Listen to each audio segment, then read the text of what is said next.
the controversial congestion pricing plan. We've been covering this for a while now. The MTA board approved it earlier today. Yeah, that tolling plan affects drivers who enter Manhattan at or below 60th Street, and prices are going to range from $15 all the way up to $36 for drivers. News 4's Andrew Siff live in Lower Manhattan with what happens next in the process. Andrew.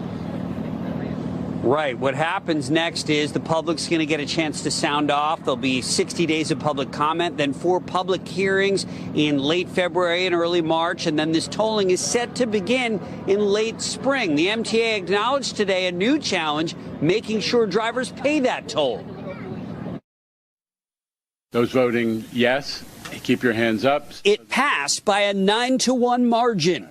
Those in favor acknowledging someone has to pay, and you've thought a way to make that a fair burden across a group. It is fairly shared. Who will be sharing the cost of the nation's first congestion toll? Just about everyone next spring. Cars will pay $15 once per day to enter Manhattan south of 60th Street. Trucks will pay $24 or $36 depending on their size.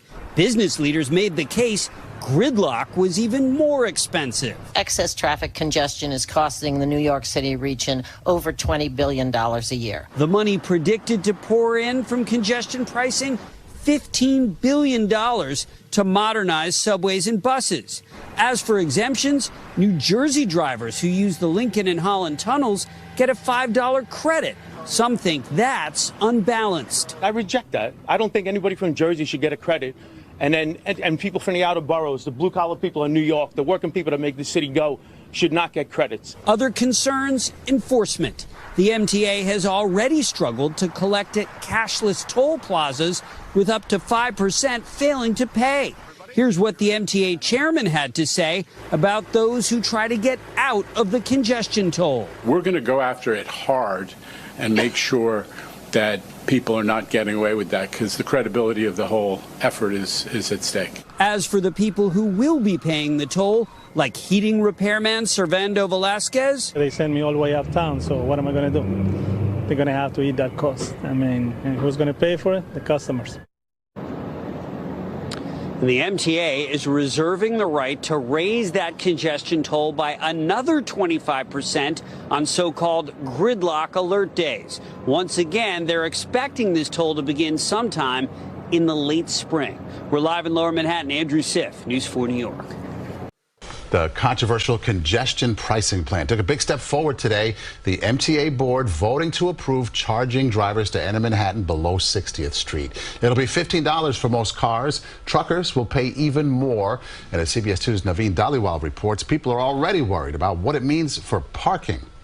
As congestion pricing becomes closer to a reality. The mad scramble trying to find street parking, and I think it's already kind of a pretty stressful experience here locally here in the Upper West Side. Those living on the Upper West Side concerned about traffic and lack of parking on their streets. There's certainly a risk that it becomes more congested, yeah, as people parking so they don't have to then take their vehicle over the threshold. Just don't see the reasoning behind it.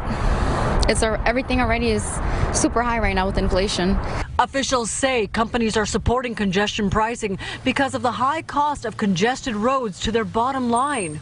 Excess traffic congestion is costing the New York City region over $20 billion a year. There are concerns commuters will try to get creative to find ways to dodge the tolls, including altering or hiding their license plates.